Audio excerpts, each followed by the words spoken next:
तो डायबिटीज़ के लिए वज्रासन में बैठ जाएं। वज्रासन में बैठने का तरीका होता है दोनों पैरों को या तो ऐसे मोड़ा, या दोनों पैरों को जो ऐसे नहीं मोड़ पाते तो ऐसे एक एक पैर को मोड़ लिया, ऐसे एक एक पैर को ऐसे मोड़ा और ऐसे बैठ गए। जो वज्रासन में न बैठ पाए सुखासन में बैठ जाए।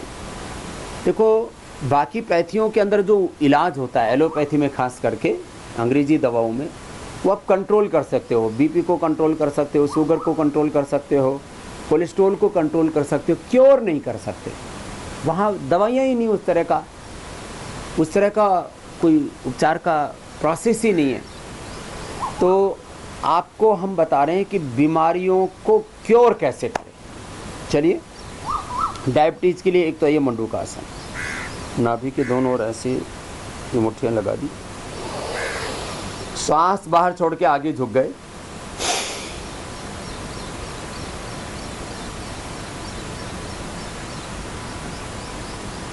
ये डायबिटीज़ के लिए, पेट के लिए, गैस के लिए, कब्ज़ के लिए, लीवर के लिए, स्प्लीन के लिए, इंटेस्टाइन के लिए, ऐसे आगे झुक करके और गर्दन ऐसे सीधी रखते हैं।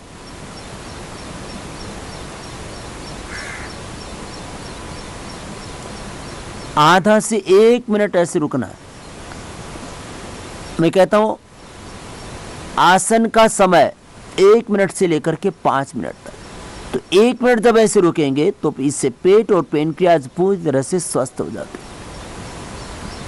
अब ये एक आसन है करने को, लेकिन 1-1 मिनट करके ऐसे 5 बार कर लिया तो फिर पूरा लाभ मिलेगा। डायबिटीज़ पूरी तरह से ठीक हो जाएगा। उसके लिए पेनक्रियाज को ठीक करना पड़ेगा। उसके लिए तो ये अभ्यास है कि 1 से 5 मिनट करना पड़ेगा। जैसे प्राणायाम का हम बोलते हैं ना कि कपालभाति कर रहे हैं या अनुलोम विलोम कर रहे हैं, तो 5 मिनट का एक राउंड होता है। ऐसे अलग अलग बीमारियों में 3, 5 और 10 राउंड तक हम करा देते हैं। जिनको रोमेटॉइड अर्थराइटिस है, जिनको बहुत क्रिटिकल क्रोनिक डायबिटीज़ है कि पेनक्रियाज अब काम ही नहीं कर रहा है, डीजनरेट हो गए पेनक्रियाज के sales.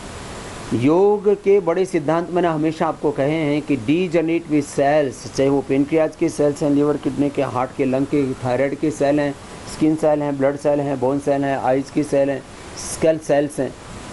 Degenerate with sales regenerate हो जाते हैं, जो बड़ा लाभ योग का है। ऐसे दूसरा अभ्यास होता है, बायां हाथ नीचे दायां ऊपर।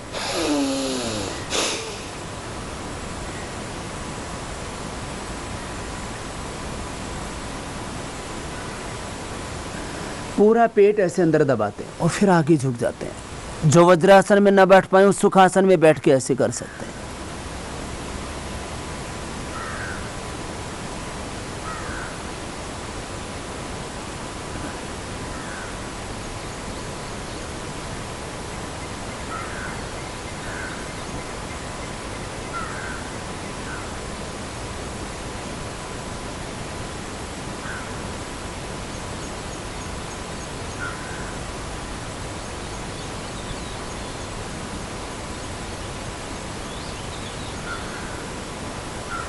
ऐसे 1 मिनट रुकना होगा। ऐसे आप ओंकार और गायत्री का मन ही मन जप कर सकते हैं।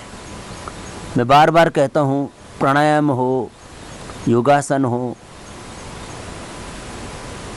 जो भी आप कर रहे हैं, भगवान के आश्रय में, भगवान की शरणागति में, भगवान के आलंबन में आप करते हैं तो प्राणायाम, योगासन, ध्यान, इसका लाभ अनंत गुना बढ़ता है।